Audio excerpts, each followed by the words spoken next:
우리 소명에 대해서 이 시간 우리가 함께 생각해 보려고 합니다. 오늘 말씀의 주제는 소명이고요.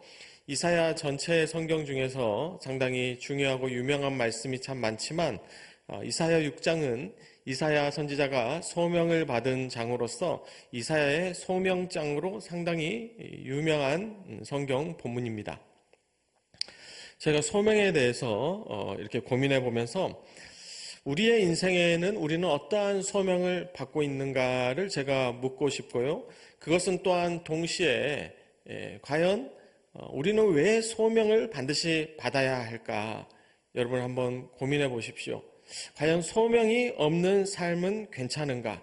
과연 나는 하나님께 소명을 받았는지를 내 스스로 점검하고 있는가를 우리가 생각해 봐야 한다는 것이죠. 다음 그림 주십시오.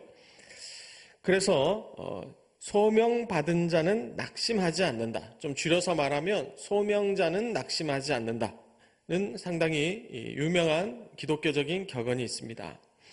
왜 소명을 받은 사람은 낙심하지 않는다고 하는 것일까요? 그것은 낙심이 없다는 의미가 아니라 소명받은 사람도 충분히 낙심할 상황이 생길 수 있죠.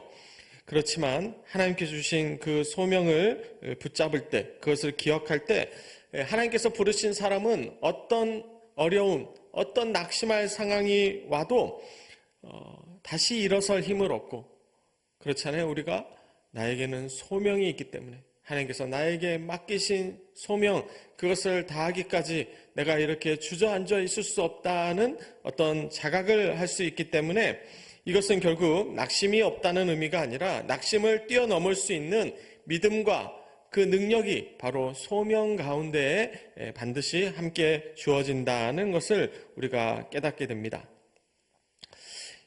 이러한 유사한 표현이 우리 세상 격언에도 있는데요. 사람이 진짜 죽는 순간은 심장이 멈출 때가 아니라 꿈과 소망을 포기할 때다라는 말을 작가 파울로 코엘료가 했습니다. 또 파울로 코엘료가 한 유명한 말 중에 하나는 사람이 익사하는 것은 강에 빠졌기 때문이 아니라 강에서 빠져나오지 못했기 때문이다라는 그런 표현도 있습니다. 다 비슷한 표현이죠. 결국 우리가 삶에 다 문제가 있고 없고 다 우리의 인생이 50보 100보죠. 그런데 우리가 꿈과 소망을 가지고 그 우울의 강, 인생의 비극의 그 강에서 우리가 빠져나오면 우리는 다시 살아나게 됩니다. 그런데 거기에 계속 빠져 있으면 그것은 결국 익사하는 그런 삶과도 마찬가지다라고 이 코엘료 씨는 이야기했던 것입니다.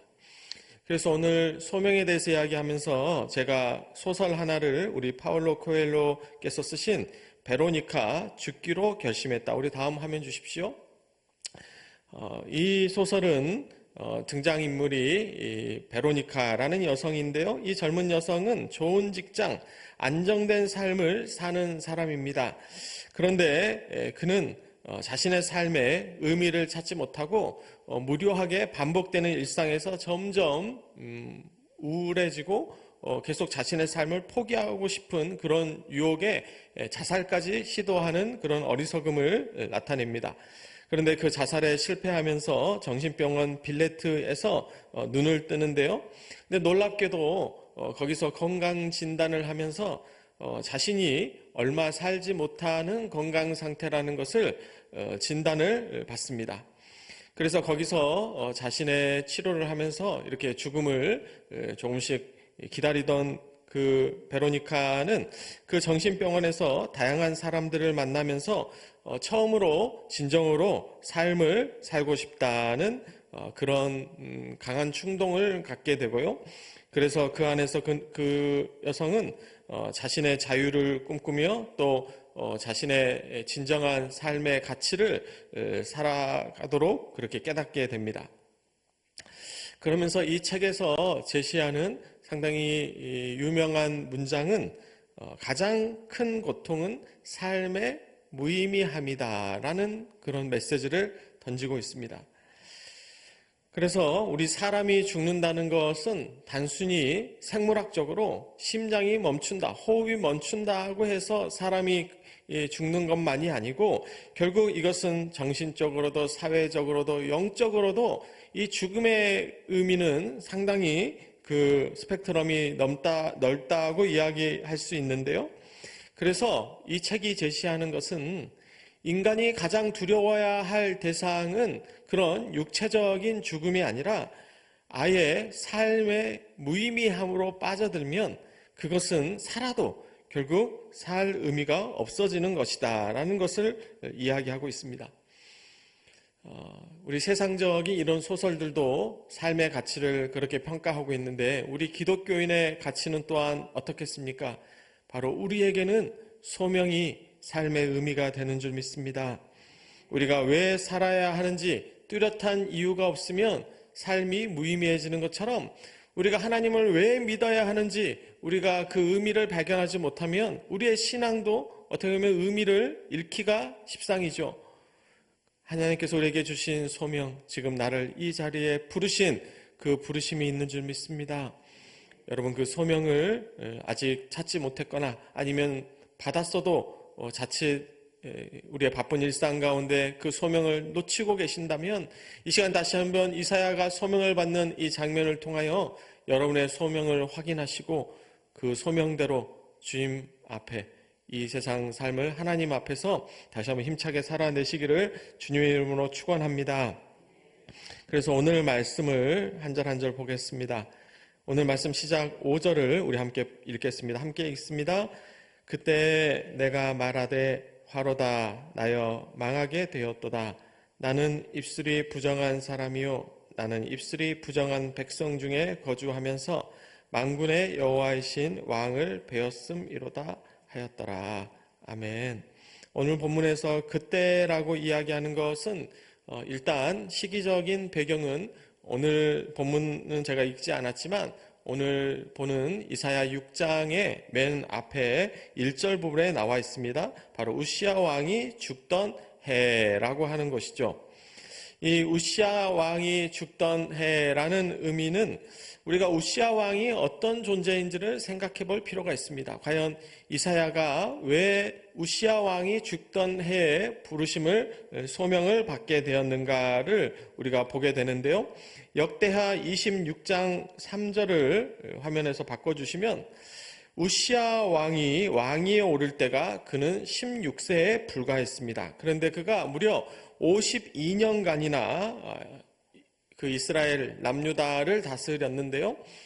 보통 고대 역사에서 이 왕들의 통치 기간은 단순한 기간이 아니고 얼마나 태평성대를 누리고 얼마나 잘 다스렸냐를 이렇게 연수만 보아도 알 수 있거든요. 52년이나 여러분 한 나라 대통령이 5년 잘 다스리는 것도 쉽지 않은데 52년이나 다스렸다는 것은 사실 엄청난 사건입니다. 아주 훌륭한 왕이라는 것을 그래서 아주 태평성대를 이 우시야 왕을 통해 이루었다는 것을 확인하게 되고요. 또한 이어지는 4절에서 이렇게 말씀하시죠. 우시야가 그의 아버지 아마샤의 모든 행위대로 여호와 보시기에 정직하게 행하며 하나님의 묵시를 밝히 아는 스가랴가 사는 날에 하나님을 찾았고 그가 여호와를 찾는 동안에는 하나님이 형통하게 하셨더라. 아멘. 그래서 52년간이나 나라를 그래도 비교적으로 잘 다스렸던 그가 그의 아버지 아마샤를 본받고 또 당시에 활동했던 스가랴 선지자의 지도를 잘 따름으로 좋은 왕이었는데 그런 왕이 52년의 통치를 마치고 죽었다고 했을 때 얼마나 사실 나라가 좀 혼란하고 불안해질 소지가 많잖아요. 하나님께서 그럴 때 이사야 선지자를 부르시고 하나님께서는 오히려 그런 어떤 걱정과 불안, 지금 사실 우리나라도 여러 걱정과 불안이 있죠.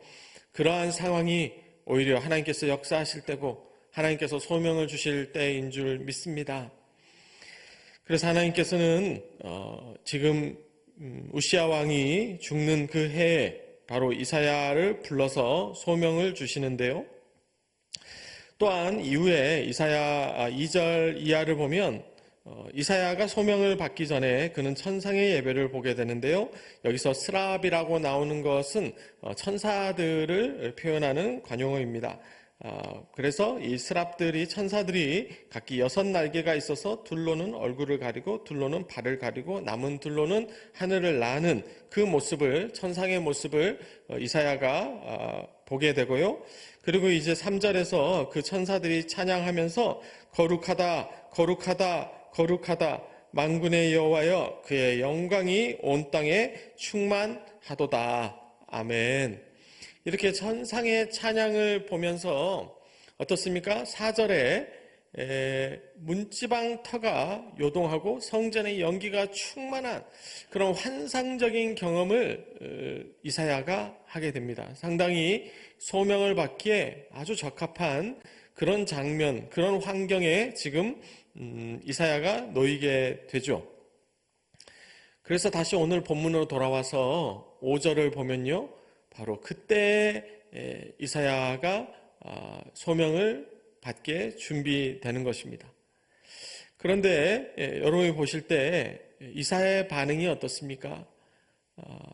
지금 하나님 찬양하는 그 모습을 보면서 함께 그 찬양에 동참하거나 본인이 어떤 축제 막 기쁘고 이런 것이 아니고 돌연 자신의 죄를 고백합니다. 하나님의 임재를 경험한 자가 보여야 하는 사실 자연스러운 첫 번째 반응이 자신의 죄성을 깨닫고 하나님 앞에 회개하는 것인 줄 믿습니다. 그래서 이사야 선지자는 지금 회개하는데요, 나는 입술이 부정한 사람이요 나는 입술이 부정한 백성 중에 거주하면서 만군의 여호와이신 왕을 배었음이로다. 아멘.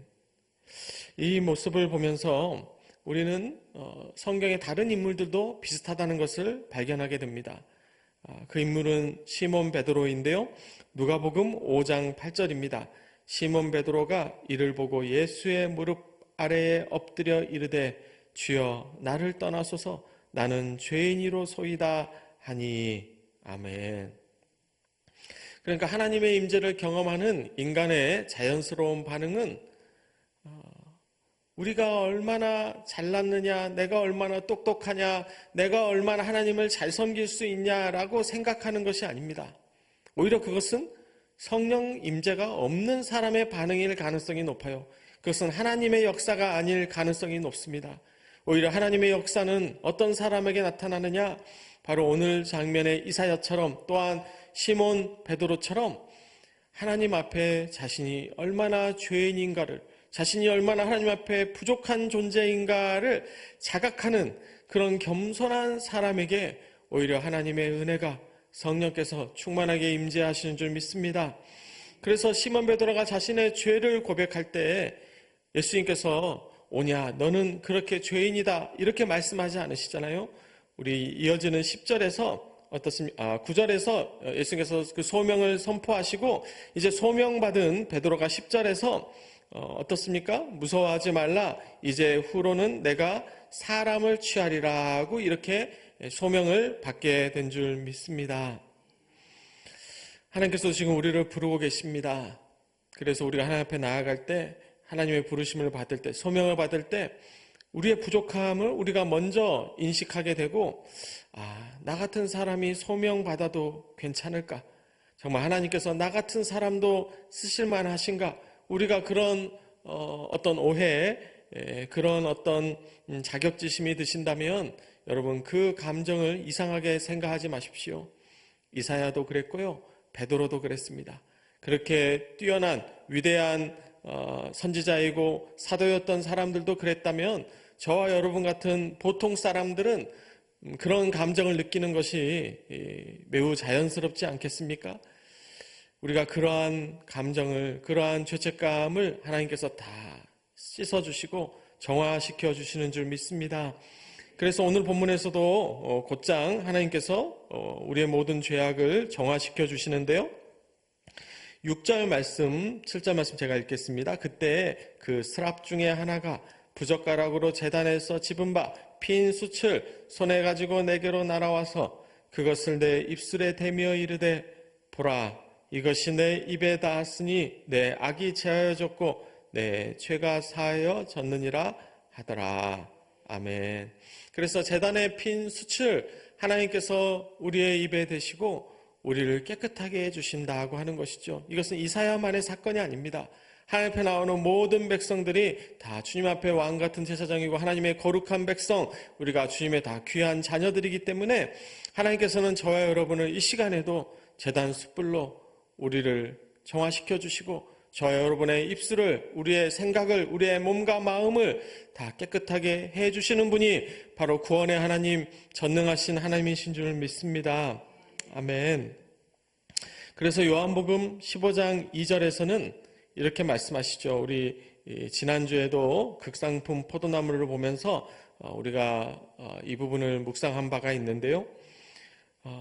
어떻습니까? 무릇 열매를 맺는 가지는 더 열매를 맺게 하려 하여 그것을 깨끗하게 하시느니라. 아멘. 우리 농부이신 아버지께서 우리가 참 포도나무 되시는 예수 그리스도께 잘 접붙임 바 되려고 하면 우리 하나님께서 우리를 긍휼히 여겨주셔서 우리를 깨끗하게 더 많은 열매를 맺도록 우리를 깨끗하게 정화시켜 주시는 줄 믿습니다. 그래서 이 정화의 사건은 바로 이사야가 소명을 받도록 잘 준비되는 모습이었고요. 그래서 이제 8절 이하에 우리 하나님께서 소명을 주십니다. 제가 읽겠습니다. 내가 또 주의 목소리를 들으니 주께서 이르시되 내가 누구를 보내며 누가 우리를 위하여 갈고 하시니 그때 내가 이르되 내가 여기 있나이다 나를 보내소서 하였더니 아멘. 우리 이사야 선지자께서 지금 그 소명을 이렇게 잘 응답하고 있는 모습입니다. 상당히 모범적인 모습이고, 그래서 오늘 예배 전에 저희가 찬양을 했고 우리가 익히 아는 바처럼 주여 내가 여기 있사오니 주여 나를 보내소서, 그 고백, 어떻게 보면 성경 전체를 보고도 상당히 소명을 잘 받아들이는 모범적인 그런 그 태도를 지금 이사야 선지자께서 보이고 있습니다. 그런데 우리가 성경 전체를 보면 그렇게 소명을 이렇게 잘 받기보다 사실 소명받는 것이 그것이 참 쉽지 않다는 것을 오히려 다른 장면에서 많이 보게 되는데요. 다음 사진 주십시오. 그 하나의 인물이 모세이십니다.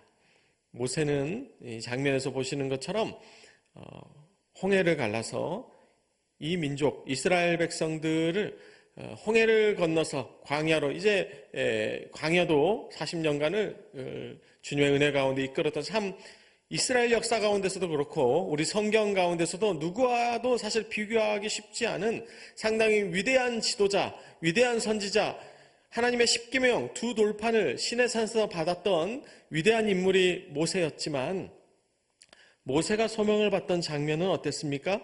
출애굽기 3장 10절입니다. 이제 내가 너를 바로에게 보내어 너에게 내 백성 이스라엘 자손을 애굽에서 인도하여 내게 하리라고 하나님께서 소명을 주시는데 모세가 11절에 무엇이라고 대답합니까? 모세가 하나님께 아뢰되 내가 누구이기에 바로에게 가며 이스라엘 자손을 애굽에서 인도하여 내리까? 그러니까 하나님의 소명을 지금 거부하고 있는 것이죠. 내가 누구이기에? 다 이것은 우리도 비슷하게 느끼는 감정일 수 있습니다. 하나님, 저는 부족한 거 아시잖아요. 저는 그런 능력도 없고 지혜도 없고 힘도 없고 저는 그럴 만한 사람이 아닙니다. 그렇게 계속 이야기하는데 이 모세의 소명 모습이 3장에서 끝나는 게 아니라 4장까지 이어지면서 모세께서 처음에 소명을 그렇게도 안 받으려고 아둥바둥 하시고 참 옥신각신하세요. 그래서 4장 12절에 하나님께서 여러 차례로 설명하시면서 최종적으로 이제 가라, 내가 내 입과 함께 있어서 할 말을 가르치리라고 말씀하십니다. 근데 13절에 모세가 다시 이야기하죠. 오 주여, 보낼 만한 자를 보내소서. 모세께서는 보낼 만한 자였습니다. 그 이후에 어떻게 모세께서 얼마나 불충분했습니까? 충분했죠. 참 위대한 지도자였는데 이렇게 사람이 어떻게 보면 자신을 너무 겸손해도 참 소명받기가 어려운 것 같아요. 그래서 14절 다음 절에서는 여호와께서 모세를 향하여 노하여 이르셨다고 성경이 말합니다. 하나님께서 참다 하나님의 인내력이 다해서 분노하실 때까지도 모세는 소명을 참 쉽게 받지 않았던 사람입니다. 그렇지만 궁극적으로는 하나님은 절대 소명을 포기하지 않으시기 때문에 우리 하나님께서 택한 사람을 하나님께서는 절대 포기하지 않으시기 때문에 모세는 결국 하나님의 소명을 받았고 하나님의 소명대로 그 소명을 완수한 줄 믿습니다. 또한 좀 전에 보았던 우리 베드로라는 인물, 다음 사진도 주시죠. 우리 예수님과 함께 물론 나중에 물에 빠져들긴 했지만 잠깐이라도 무려 물 위를 걸었던 또 하나님 우리 예수 그리스도의 수제자이고 초대 교회의 수장이었던 베드로 사도께서도 어땠습니까? 5장 10절에서 무서워하지 말라 이제 후로는 내가 사람을 취하리라 하고 말씀하실 때 얼마나 그 하나님의 소명을 감당하는 것이 쉽지 않냐면 다음 11절에 이어집니다. 어때요? 모든 것을 버려두고 예수를 따라야 했다고 하는 것이죠. 얼마나 어떻게 보면 그 마음 가운데 우리가 그것을 선택하는데 갈등이 없겠습니까? 그게 얼마나 쉬운 선택이겠습니까? 그렇지만 베드로는 결국 그 소명을 감당했고 모든 것을 버려두고 주님을 따랐기 때문에 그가 위대한 예수 그리스도의 수제자가 또 우리 교회의 가장 위대한 사도가 되셨는 줄 믿습니다. 그래서 이사야가 소명을 받는 이 모습을 보면서 우리도 주님께서 우리에게 주신 소명이 있다면 저 여러분이 아무리 그 소명을 받는 과정이 어렵더라도 내 마음 가운데 거부하고 싶은 마음이 있고 내가 준비가 잘 안 된 것 같고 또는 내가 내 삶에 그것 때문에 포기해야 될 모든 것을 사실 버려둬야 할 우리가 뭔가를 사실 하나님의 일을 하려면 또 하나님께 주신 소명을 받들려면 어떻게 우리가 포기하는 것이 없을 수 있겠습니까? 있을 수 있죠. 당연히 있습니다. 어떨 때 보면 너무나 많습니다. 내가 주님의 일을 감당하려면 주님 주신 소명을 받들려면 어떻게 보면 세상적인 것을 포기해야 될 때가 많이 있어요. 세상적인 어떤 인기나 세상적인 사람, 세상적인 향락, 내가 세상에서 즐길 수 있었던 또는 내가 세상적으로 갈 수 있는 많은 길들을 우리가 주님 위해서라면 여러분은 매주 주일 오전에 그래서 성전에 나오면서 세상적인 것을 이미 많이 내려놓으셨죠. 그래서 주일 성수가 그렇게 중요하고 그래서 예배를 드리는 것이 우리의 삶의 가장 기본이면서도 신앙의 출발점이 되는 것이 그렇습니다.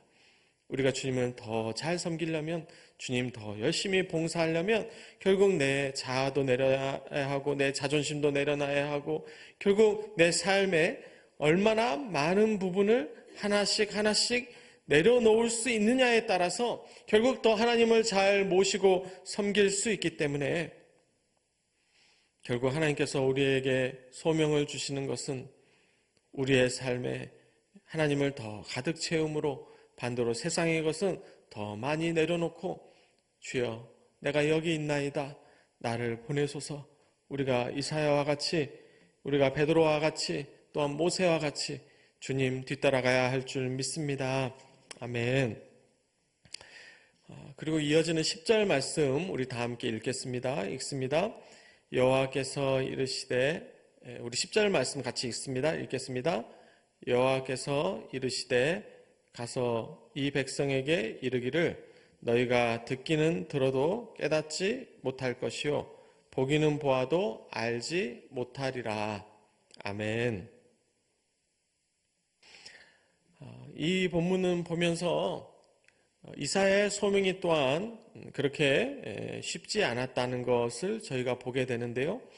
이사야를 통해서 하나님의 그 말씀을 전하게 되기는 하였지만 사람들의 마음이 완고하고 귀와 눈이 닫혀 있었기 때문에 그 메시지를 쉽게 받아들이지 않을 것이라는 것을 동시에 하나님께서는 가르쳐 주십니다. 이러한 부분은 실제로 이사야의 사역에서도 실제로 그러한 모습이 이사야 이후의 모습에서도 나타났지만 이것은 사실 지금 이 세상의 모습과도 매우 일치하죠. 어떻게 여러분, 이 세상 사람들이 주님의 말씀을 듣기를 좋아합니까? 정말 주님의 말씀을 들으면, 우리가 성경 읽으면 그냥 말씀이, 진리가 그저 공짜로 다 우리에게 들어옵니까? 참 우리 신앙에, 우리 세상에도 공짜가 없다가 아니라 우리의 신앙에도 공짜가 없습니다. 우리 주님께서는 구원을 값없이 주시지만 값이 없다라고 해서 그게 공짜인 것은 아닙니다. 그냥 우리가 입 벌리면 감 떨어듯이 떨어지는 것이 아니고, 어떻습니까? 우리가 귀를 열어야 합니다. 마음을 열어야 합니다. 성령님께 우리가 순종해야 합니다.